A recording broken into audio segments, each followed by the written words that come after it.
Nós pulamos aí para a parte 10, né? Para a parte 10, né? Tabernáculo humano, tabernáculo divino. Então, aqui estamos lendo Lucas capítulo 1, do verso 5 ao 10. Então, nós paramos aqui no 10. Vamos prosseguir. Acompanha aí passo a passo, para você ter entendimento, porque eu vou acompanhando. E toda a multidão do povo estava fora, orando a hora do incenso, a hora de oferecer incenso aromático a Deus, que subia e entrava no Santo dos Santos. Era oferecido no lugar santo e ele passava para o Santo dos Santos. Um anjo do Senhor lhe apareceu, posto em pé, à direita do altar do incenso. O mesmo que aconteceu com Jesus no Getsemane. Está provando que Jesus estava sendo escolhido e aceito por Deus para exercer o sacerdócio pelo mundo, por todas as nações. A nós. Sacerdócio para sempre, como disse Paulo. O sacerdote nos céus, para sempre. Então, aqui, nós vemos a mesma figura de Cristo, que foi escolhido lá no Getsemane, exercendo o sacerdócio. Ele aqui, Zacarias, o anjo apareceu. O anjo apareceu para ele, então estava mostrando que ele foi escolhido. Agora, verso 12. E Zacarias, vendo, turbou-se e caiu temor sobre ele. Ele temeu a Deus. E o anjo lhe disse: Zacarias, não temas, porque a tua oração foi ouvida, e Isabel, tua mulher, lhe dará um filho, e lhe chamarás o seu nome João. Mas o anjo não estava ali só por isso. O anjo estava ali não só confirmando o pedido da oração dele, mas escolhendo ele para o sacerdócio. E terás prazer e alegria, verso 14. E muitos se alegrarão no seu nascimento, porque será grande diante do Senhor. E não beberás vinho, nem bebida forte, e será cheio do Espírito Santo, já desde o ventre da sua mãe. E converterá os filhos de muitos de Israel ao Senhor. E irá diante dele o espírito do poder, o espírito, com letra minúscula, dizendo que ele ia exercer, ele teria um espírito como de Elias. E irá diante dele no espírito, o espírito de João Batista seria como de Elias. E o poder de Elias, o poder é que era de Elias, né? A autoridade de Elias, para converter os corações dos pais aos filhos e os rebeldes à prudência dos justos, com o fim de preparar ao Senhor um povo bem disposto. Então Zacarias disse ao anjo: como saberei isso? Pois já sou velho e a minha mulher avançada de idade. Aqui ele já estava com 90 e poucos anos, né? Acho que 93, me parece, né? Mas 90 e poucos anos, né? E respondendo, o anjo disse, é o mesmo que aconteceu com Sara, né? Estava com 90 anos de idade, né? E o anjo disse: eu sou Gabriel, que te assisto diante de Deus. Fui enviado a falar-te e dar-te estas alegres novas. Eis que ficarás mudo e não poderás falar até o dia em que estas coisas aconteçam, porquanto não creste nas minhas palavras, que a seu tempo hão de se cumprir. E o povo estava esperando a Zacarias e maravilhava-se que tanto demorasse no templo, ou no Santo dos Santos, né? No templo lá, no Santo dos Santos do templo. E saindo ele, não podia falar, e entenderam que tinha tido uma visão no templo, e falava por acenos e ficou mudo. E sucedeu que, terminados os dias do seu ministério, voltou para casa.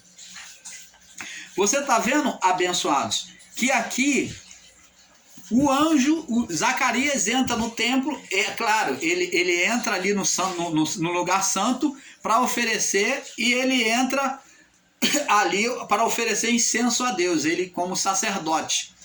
Agora depois, como sumo sacerdote, ele vai entrar com uma corda amarrado sobre ele para oferecer.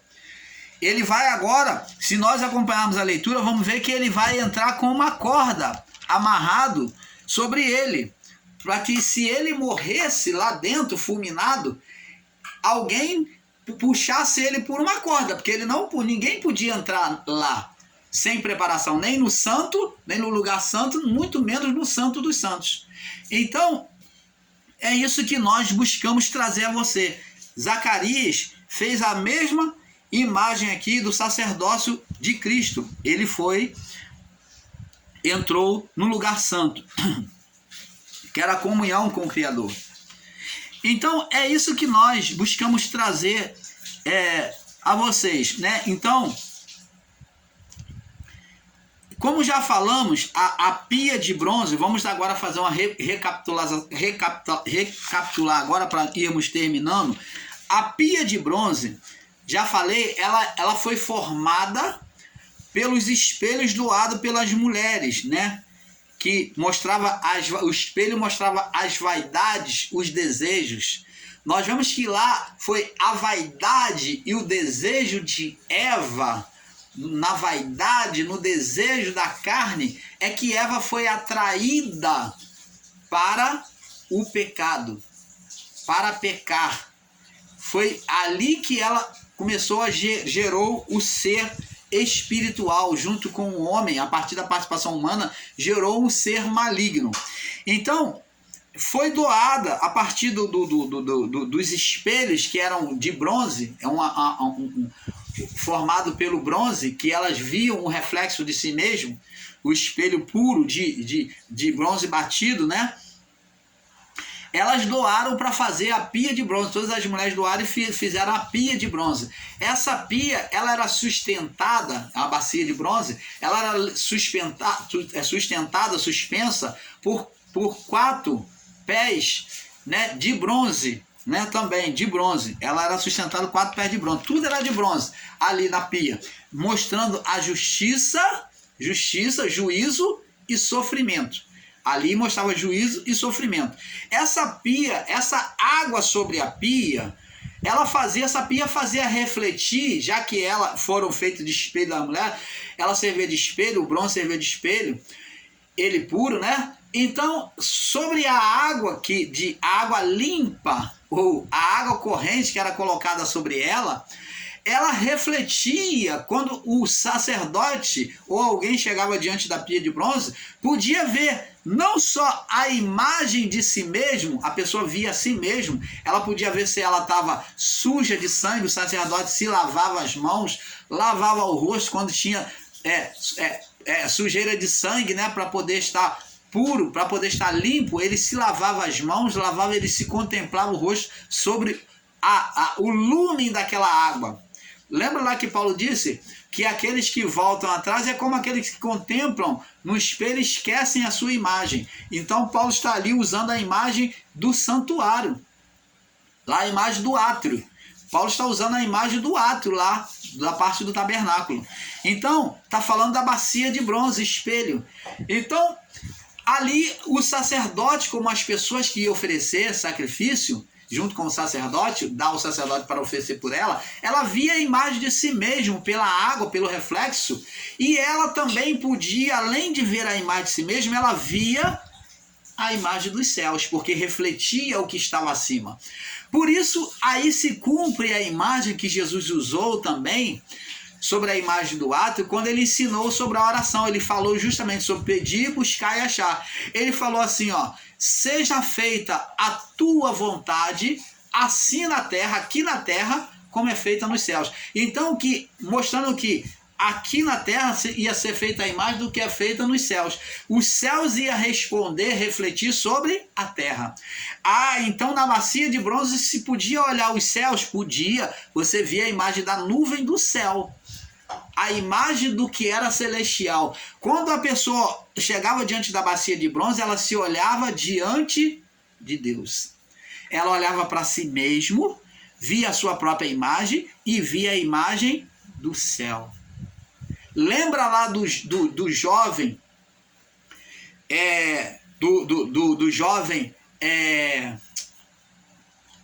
do filho pródigo, que quando se arrepende do seu erro de ter saído de debaixo dos pais, que teve o sofrimento, né, de comer bolota de porco, ele disse: o que farei?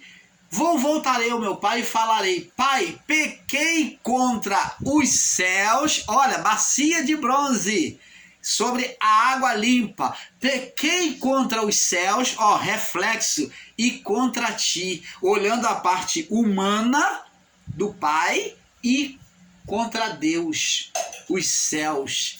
Ah, então ele está olhando como sobre a bacia de bronze, sobre a água limpa. É isto. Ele está mostrando uma figura do tabernáculo lá no átrio. Pequei contra os céus e contra ti, já não sou digno de ser chamado seu filho, mas considera-me como um dos teus empregados. Canal Luzes da Graça, com todo amor, com toda alegria, trazendo a perfeita revelação do Pai a vocês, cada dia mais próximo da verdade, das verdades divinas. Então, a pia no templo de Salomão, que foi o primeiro templo, o primeiro tabernáculo que foi feito no período de Salomão, no primeiro templo, a pia foi feito, ela foi uma pia enorme, não foi aquela pia pequena que foi feita no tabernáculo. Salomão no templo, como era muito rico, ele fez uma tamanha bacia de bronze, que essa bacia era tão grande de bronze puro, que ele era sustentado por 12 touros. Ele fez imagem de touro, mostrando força, 12, representando as 12 tribos de Israel, aonde a bacia era apoiada sobre as costas de 12 touros. Ela estava acima de 12 touros, tinha em volta dela os touros, que eram 12, representando as 12 tribos de Israel. Esse foi no primeiro tempo, antes, no período de Salomão. No período mosaico, que é a figura real, foi em tenda, né? Numa bacia. Mas Salomão foi um homem muito abastado e rico, ele fez um templo para Deus, uma morada para Deus. Ele quis fazer, Deus não pediu, mas Salomão fez e Deus permitiu. E ele fez então uma bacia enorme. Ela foi chamada, essa bacia, lá no livro de 1 Reis, capítulo 7, no verso 23, você pode ler. Ela foi chamada e comparada no livro de Apocalipse também, como mar. Ela foi comparado ao mar de bronze. Ela foi comparada ao mar de bronze. Essa bacia de tão grande, ela foi dita como um mar de bronze. E 1 Reis 7, 23. E quando Salomão fez essa pia, né, bacia de bronze, que era muito grande, né, sustentada sobre 12 touros. Ele fez touro todo de bronze, os touros todo de bronze, representando as 12 tribos de Israel, e uma bacia, uma imensidão de bacia, que ela foi chamada de mar de bronze. Porque Salomão era suntuoso, né, era abastado, rico. A palavra é tipificada, né? Lá no livro de Romanos, Paulo ele mostrou a água da bacia em Romanos 12, no verso Romanos 12, né? Vamos lá em Romanos 12. Romanos 12.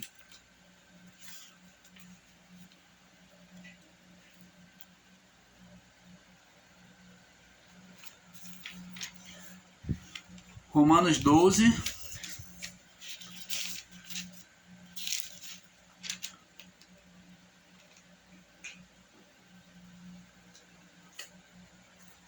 Deixa eu ver se eu acho aqui.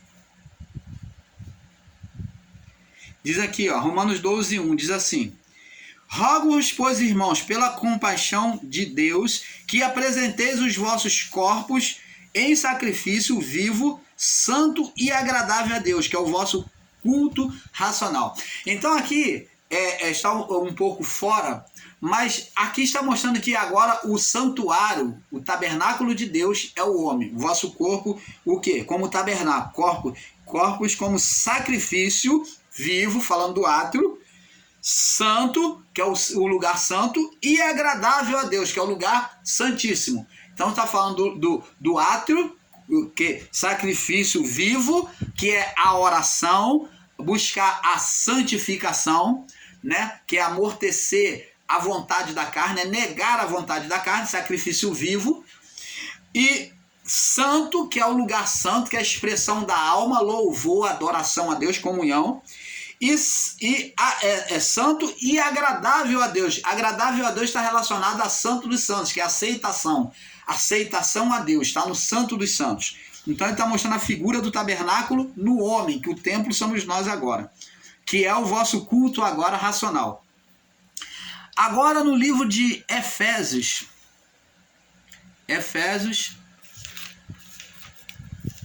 no capítulo 5, no verso 26, Efésios 5, 26. Eu gostaria de terminar aqui, mas não vai ser possível. Nós vamos ainda ter mais duas partes, tá? Para nós completarmos. São muitas coisas que eu tenho que trazer aqui para ter um entendimento perfeito. Efésios 5, 26. Efésios 5 ou Efésios 6, 26? Deixa eu ver aqui. Efésios 5, 26. Diz assim. Paulo diz assim, falando da vida matrimonial, ele diz aqui, ó, verso 25, vós, marido, amai as vossas mulheres, como também Cristo amou a igreja, e assim mesmo se entregou por ela, para santificar, ó, Cristo se entregou em si no seu corpo para santificar, ó, átrio, purificando-a com lavagem de água limpa. Está falando da parte do átrio. Para santificar, purificando com a lavagem de água limpa. Está falando lá do tabernáculo, na parte do átrio. Pela palavra. Você está vendo aqui a santificação, agora a lavagem pela palavra, depois do sacrifício, da abnegação da carne. E lá no livro de Hebreus capítulo 12, Hebreus capítulo 12,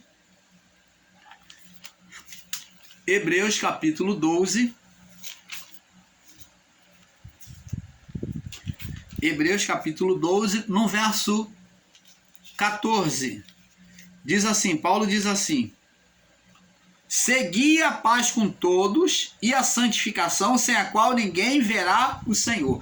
Então está falando, todas essas referências que eu estou trazendo para vocês, está falando de atitudes do átrio, da vida corporal, santificação. Aos irmãos ensinadores em graça que ensina que não precisa orar, em graça, está aqui, ó, negando a palavra de Paulo. Está negando toda a palavra de Paulo, que Paulo está falando para seguir a santificação. Aos irmãos ensinadores em graça, que diz que não precisa abnegar, sacrificar a carne, que você vai contra o propósito do jejum, quando a pessoa entra num propósito de jejum com Deus, você está negando a palavra de Paulo. Que aqui é a abnegação da carne, é sacrifício mesmo, é morte. Fazer a carne perecer. O átrio fazia o cordeiro morrer, a carne morrer.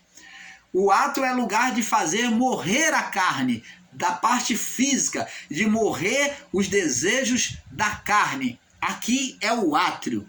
Santificação. Santificação, justificação e regeneração. Primeiro céu, santificação.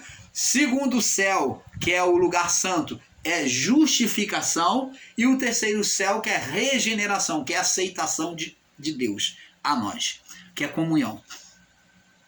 Então, abençoado, vemos também a palavra como a água, que é purificação, no livro de Romanos 12. Romanos 12. Nós já estivemos lá em Romanos, vamos ter que voltar de novo aqui. Romanos 12. Romanos 12 já falamos, né? 12, 1. Agora vamos em Êxodo, no capítulo 30, Êxodo 30, segundo livro da Bíblia, Êxodo 30, no verso 18. Diz assim, vamos ler aqui do verso 17. A pia de cobre é o título, que é a pia de bronze, onde tinha lavagem de água, né? E falou o Senhor a Moisés, dizendo: farás também uma pia de cobre com a sua base de cobre, a sustentação de cobre. Eram 4, sustentação. Essas 4 sustentação, também faz uma alusão, uma representação dos 4 evangelhos. Nos 4 evangelhos: Mateus, Marcos, Lucas e João. Fazemos uma alusão aos 4 evangelhos, mas também ali, naquela época, fazia representação sobre os 4 cantos da terra. Os 4 cantos da terra. Então, no altar também tinha 4 pontas ou 4 chifres no altar de sacrifício, fazendo representação sobre os 4 cantos da terra. Também pode-se fazer alusão sobre os 4 evangelhos. O chifre demonstra poder de Deus sobre os 4 cantos da terra, poder por meio do evangelho sobre os 4 cantos da terra. Então, aqui vemos que a pia de bronze tinha sustentação, a base. Lá, Salomão fez uma representação sobre a pia como o mar de bronze, que foi chamado de mar de bronze, no templo de Salomão, sobre 12 sustentação. Estava sustentado sobre as 12 tribos de Israel. Foi o entendimento de Salomão, sustentado sobre as 12 tribos de Israel. Ele fez uma representação sobre as 12 tribos, que eram os 12 touros que sustentava sobre as suas costas a bacia de bronze, aquela imensa bacia que foi chamada de mar de bronze. Então, abençoados, vemos aqui que a pia era a sua base de cobre para lavar. E porás entre as tendas da congregação, entre a tenda da congregação e o altar, e nela deitareis água. Tinha que ser água corrente, água limpa, água corrente. Então, abençoados, vemos também, agora Paulo vai falar sobre o tabernáculo. Vamos passar agora Paulo afirmando sobre a existência do tabernáculo. Mas primeiro eu quero ler lá no livro de Hebreus 9. Vamos ler a leitura de Paulo, segundo nós cremos que Paulo que escreveu o livro de Hebreus, né? Existem irmãos aí em graça que vão contra, mas nós respeitamos. Isso é questão de entendimento de cada um. O importante é o conteúdo. Não importa quem escreveu, não tem tanta importância, mas o importante é a palavra que aqui está. É muito mais importante. Ela é a base de tudo. Paulo escreveu sobre o tabernáculo. Vamos ver o que Paulo diz aqui. Hebreus 9. Diz assim: ora, a imperfeição da primeira aliança. Verso 1. Ora, também a primeira tinha ordenança de culto divino e um santuário terrestre, falando do tabernáculo. Porque um tabernáculo estava preparado, no arraial do povo de Israel, né? O primeiro em que havia em que havia o candelabro, o primeiro tabernáculo que havia o candelabro, né? Está falando aqui do tabernáculo, que é a parte coberta. Entenda bem. O primeiro, que é o tabernáculo, não está falando do átrio não, da cerca não, tá? Está falando do tabernáculo. Quando falamos do tabernáculo, nós envolvemos a cerca, o átrio. Mas o tabernáculo é a parte coberta, tá? Por isso que Paulo coloca em primeiro o lugar santo, porque a parte coberta é o primeiro lugar santo. O primeiro em que havia o candelabro, que era onde estava o lugar santo, que havia o candelabro, a mesa e os pães da proposição, que é os pães que foram feitos a partir do maná, que eles testemunhavam a bondade e o cuidado de Deus. Eram 12 pães, representando o cuidado de Deus, a graça de Deus sobre as 12 tribos de Israel. O cuidado de Deus, a provisão de Deus sobre as 12 tribos de Israel. E os 12 pães, a mesa dos pães da proposição, aos que se chamam santuário, né? Que era o lugar santo, santuário. Mas depois do segundo véu, do segundo véu do santuário, né, do lugar santo, estava o tabernáculo que se chama Santo dos Santos. Santo dos Santos. Estava outra parte do tabernáculo que se chama Santo dos Santos, que é o terceiro véu, né, que ficava no terceiro véu, que chama Santo dos Santos. Paulo diz aqui no verso 4 que tinha o incensário, ele está falando das figuras do tabernáculo, o incensário de ouro. O que tinha no Santo dos Santos? O incensário de ouro, a Arca da Aliança, que a Arca da Aliança era a figura da presença de Deus, da manifestação do Criador. Foi por causa disso que Uzá, quando foi tentar salvar a arca, que passou o carro de boi, mesmo sendo um carro novo, Davi com todo cuidado, né? Aquele povo com todo cuidado botou num carro de boi novo, mas mesmo assim passou no buraco, e quando ela ia caindo, Uzá, com a preocupação de não deixar cair, de boa intenção, ele tocou na arca, e ele ao mesmo tempo morreu fulminado, porque era a presença de Deus. E o homem é imperfeito. Para tocar na arca, ele tinha que ter uma extrema preparação. Mesmo o sumo sacerdote tinha que ter uma extrema preparação e muito cuidado, porque muitos morriam, muitos sacerdotes morreram por não estarem devidamente preparados. Por isso que eles entravam amarrados de corda, porque se morresse lá dentro, ninguém podia entrar lá para tirar, senão puxando por uma corda. Você está entendendo, abençoado? E tinha um incensário de ouro, ó, tinha lá dentro do Santo dos Santos, tinha um incensário de ouro, a Arca da Aliança, que ela era protegida pelos 2 querubins na tampa da arca, né? O que estava dentro, que era o quê? As leis, as tábuas dos mandamentos, a vara de Moisés e o maná. E o maná. Então tinha lá o maná, a vara dos 10 mandamentos e a tábua dos mandamentos e a vara de Moisés, que fez florescer, que floresceu, né? É a vara de Arão, aliás, a vara de Arão, que floresceu, como testemunha de escolha para o sacerdote. Era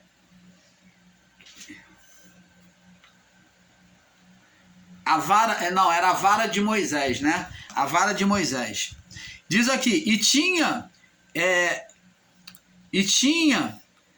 a vara de ouro, ó, um vaso de ouro, tinha a Arca da Aliança coberta de ouro em toda ao redor. Tu vê que a figura era de ouro, representando a santidade de Deus, né? A figura da divindade, em que estava o vaso de ouro que continha o maná. Então tinha o maná dentro do vaso de ouro. A vara de Arão, errei, então, aqui era a vara de Arão mesmo, que fez florescer, que tinha florescido, e as tábuas da aliança, e sobre a arca os querubins e a glória, que faziam sombra no propiciatório, das quais coisas não falaremos agora particularmente. Então tá vendo aqui? Ora, estando essas coisas assim preparadas, a todo tempo entravam os sacerdotes no primeiro tabernáculo, num lugar santo. A todo tempo entravam sacerdotes no tabernáculo. Eram vários sacerdotes, né? Cumprindo os serviços. Mas no segundo, só o sumo sacerdote, ó, no lugar santíssimo, ou no Santo dos Santos, só entrava um.